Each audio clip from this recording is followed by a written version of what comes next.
What is going on, everybody? Tyler Brandt back here with another video. Happy Tuesday. We are officially maybe 2 days away from the start of week 1 of the NFL season, and still less than a week away from the Patriots' first game of the season. They will host the Miami Dolphins, and I am still excited. I still can't wait. It's going to be an awesome season. I'm ready to get back into football, so let's keep the good times rolling here on the channel. Now, to finish the rest of this week before we get into the pregame Miami coverage this weekend, the first part of a 4-part series here, we're going to break down the Patriots schedule in 4 different videos, 4 games every week, equals 16 games. You know how it goes, easy math. No problems. So this is going to be part 1 of this 4-part little schedule breakdown, weeks 1 through 4, how I get to the Patriots win total of 11 wins, which I had in yesterday's video. If you haven't watched it, go watch yesterday's AFC East standings video. And we're going to talk about today how I get to 11 wins for New England. We'll go through the season, what I think of every single game, the wins, the losses, so on and so forth, and we'll just have a good time with it. So without any further ado, let's get into it. The first 4 games of the Patriots schedule, breaking them down for you right here. Let's do it. So here we go. We'll start with this Sunday's game, and of course that is the New England Patriots hosting the Miami Dolphins. I believe a 1 o'clock game, Sunday, September 13th, this Sunday. Now, my prediction for this game is that the Patriots will get the season started on the right foot. They go 1-0 in this game. They beat the Miami Dolphins. And first, before we get into kind of the nitty-gritty of it, let's go over some of Miami's key additions for this team in 2020. Now, there's a boatload of guys, but specifically Byron Jones to add to the back end of that defense. Kyle Van Noy, Landon Roberts coming over from New England. Emmanuel Ogbah is a nice rotational defensive player. And on the offensive side, Jordan Howard, Matt Breida, 2 running backs that will definitely make this running game a lot more formidable. Now, for New England, the last time that we saw this Miami team, they probably were the final nail in the coffin, honestly, of the Brady-Belichick era. It felt like the season was over after they lost that Week 17 game. At least it felt that way to me.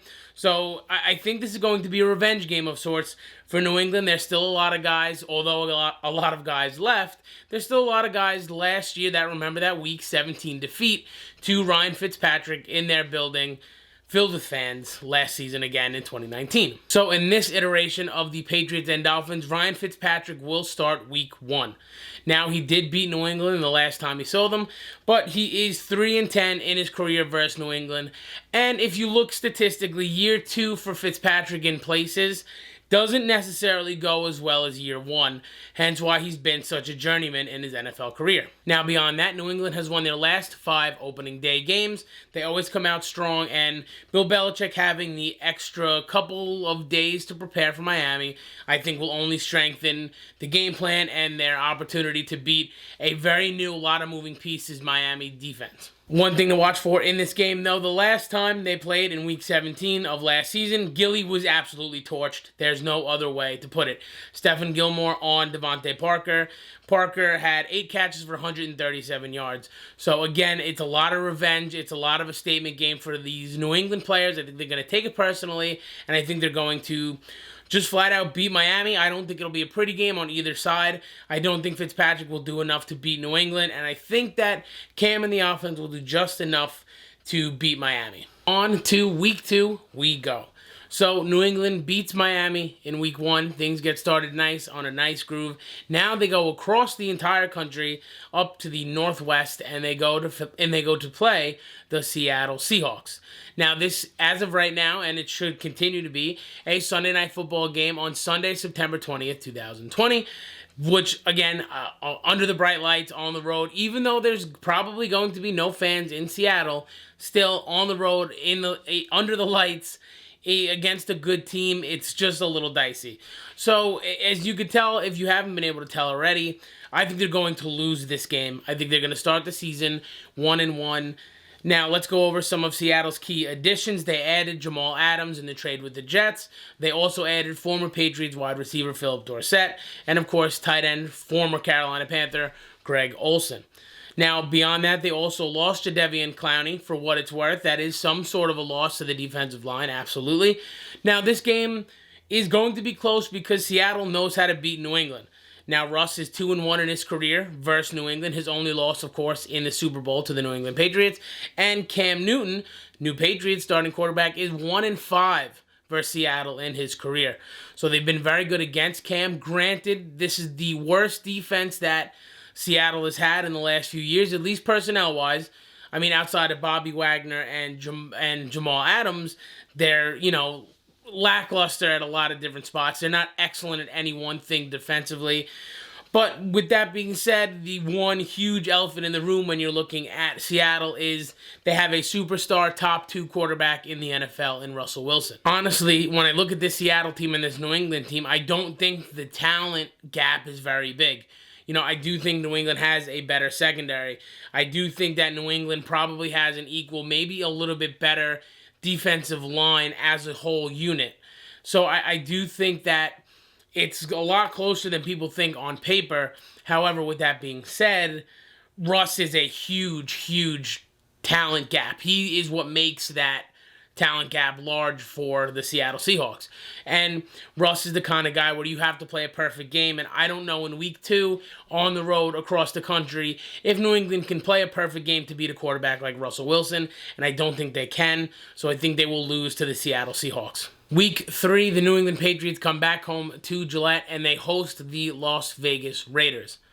Now, this game is I believe, 1 o'clock game, most likely, and it is on September 17th, of course, 2020. Now, I do think the Patriots' losing streak after Seattle ends at 1 right there. I think they come home and they have a very good game, a very necessary game for the offense against a Raiders defense that I think is very shaky, and I think the Patriots win. Now, some key additions for the Raiders, of course. Malik Collins comes over. Corey Littleton comes over from the Rams. Nelson Aguilar, someone that I wanted the Patriots to target, someone who I think gets a lot more flack than he should. And, of course, Jason Witten, maybe on the field, not a huge addition, but in the locker room, definitely a big addition, and also a better football player than he was a broadcaster for ESPN. Haha. So here's the thing with the Oakland Raiders. I think they're sort of starting to push the ball in the right direction. They still do things to me that are absolutely bonkers out there and makes no sense. But I think they're starting to get the ball in the right direction and really push it down the hill and start to compete. Now, I think Josh Jacobs is going to pose a pretty big problem to a New England run defense that I'm still not very confident in going into this season. So I think that could pose a problem. But Derek Carr is 0-2 in 2 starts versus New England. He's thrown 2 picks in those 2 games and completed 65% of his passes. So I just don't think that he's going to be good enough to beat a Bill Belichick defense. He hasn't looked like he has been able to. And granted, the one of the games I believe was a low-scoring affair. The game they had in Mexico City, it was pretty much a New England wash, and it wasn't a very close game. So I don't think Derek Carr is the right guy in Las Vegas. I think this is his last year there before they address the situation and go somewhere else, whether it's Mariota or they draft somebody. But I don't think he's the guy to beat a Bill Belichick defense. I don't think he will. And again, I'm not really convinced that the Raiders know who they are yet. Josh Jacobs is a superstar. I think he'll be a problem for New England, but I don't think they've done enough good things and compounded enough good things on top of each other to beat New England just yet. So at this point, New England is 2-1, looking pretty decent so far, beating up the 2 bad teams that they should have beaten. Now they go to Kansas City to play the Super Bowl champion Kansas City Chiefs. This game, I think it may be close, and I think it has the potential to be a high-scoring affair, but I just don't think the Patriots, right now, at this point of the season, would be ready to beat the Kansas City Chiefs, and I think they will lose this game. First and foremost, Cam is 0-2 versus the Kansas City Chiefs. However, he has thrown for pretty much 500 yards and 4 touchdowns in those games with a 96 passer rating versus Kansas City. So he's been very good and very productive versus the Kansas City Chiefs. I think playing the Chiefs early in the season will give the Patriots a little bit of an edge, or make it a little bit closer, I should say, as it took until the end of the year for Kansas City to really lock in that defense. Now, in terms of additions to this Kansas City team, they really didn't add anybody, nor did they have to. They focused on keeping everybody together. Of course, Pat Mahomes signs that massive deal. They managed to franchise tag Chris Jones So they kept this group largely together, and I think they'll be just as good as last year. I think that this is a team that is going to be good for a very long time, and I just don't think New England right now would have what it takes in week 4 to go into their building, which may have some fans, and win a game. Now, I'm not one of those dynasty people that I think they're going to be a dynasty, whatever. I think that is very hard to do. But New England used to be the team that people would say, you have to play a perfect game, and they have to make some mistakes to beat New England. That was what it was. Now, New England, I think, is just like everybody else, where if they play a bad game, they're going to lose a game, and they're just going to be a regular team that's competing. Kansas City, to me, is now that new team, where you have to play a perfect game, and Pat Mahomes has to make some mistakes. I mean, for crying out loud, they were spotted 24 points in an AFC title game, and they won by multiple scores. So I think that this Kansas City team is the new it guys, the new big team on the block, and I think that it's just going to be very tough for New England or any other team to go into their building and beat them if everybody is healthy. So that is it for the first 4 games of the Patriots season. After those 4 games, I have them at 2-2. In the next video tomorrow, you will see the Denver Broncos. We'll talk about them. We'll talk about the San Francisco 49ers, a game they played then.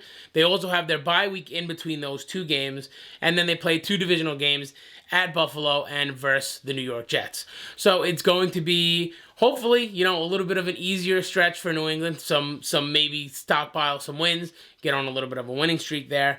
But that is going to do it for the first 4 games and for this video today. If you don't already, please subscribe. We are getting closer and closer to 100 subs. I really want to hit 100 subs by week 1, opening day this Sunday. It'd be very, very cool. We're still going to do a little pregame Sunday that'll probably be up on the channel. Figuring out maybe doing a post-game live stream somewhere. So pay attention to socials if you guys want in on that. Follow me on Twitter at the Tyler Brandt. Follow me on Instagram at Talking Pats for all the information on whatever, that is. Chop it up with me in the comments down below and on social media too. Talk about these first 4 games. Do you agree with me? Do you disagree with me? Do you think they could beat Seattle or Kansas City? Let me know in the comments down below. And again, part 2 of this video comes tomorrow, where we talk about weeks 5, 6, 7, and 8, including a bye week for New England. That's going to do it. Once again, I'm Tyler Brandt. Be safe, take care, and I'll talk to you on the next video.